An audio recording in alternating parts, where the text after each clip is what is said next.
Natumtom nin kalayo ang 7 magkakataid na residensya sa Purok 1 Barangay Monte Calvario, Bulan Sorsogon, pasado alas 8:30 nin aga kang nakaging Sabado.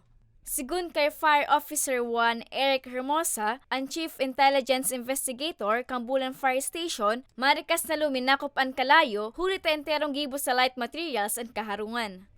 Sarong oras man na pigtarabangan na mapondo ang kasulo, antes na may deklara ining fire out.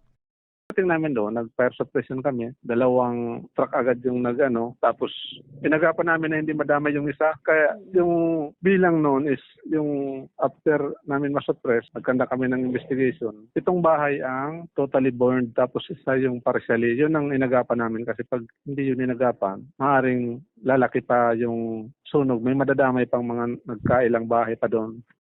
Sa inisyal na investigasyon, poko mas o menos hanggang 2,000 pesos ang winalat na danyos sa insidente. Pinagmulan ng sunog, isa na yun kay Sir Jenhan Gilo de Bici po. Kasi yung bahay nila, halos wala pa naman yung bahay, maliit lang naman eh. Kaya yung wala pa siyang masabi kung anong talaga wala pa siyang Pero under investigation pa rin po yun mga. Katakod kaini, nangapodan ang otoridad sa publiko na mas maging rigmat o alerto, urog na ngunyan ng labi na ang init kang panahon.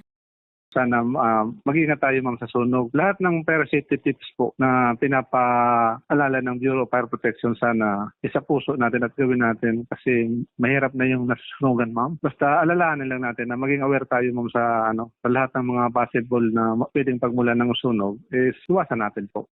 Sa datos kan BFP, ininang pang-anom na kasunin kasulo na naikurit sa nasambit na banwaan nguyan na taon.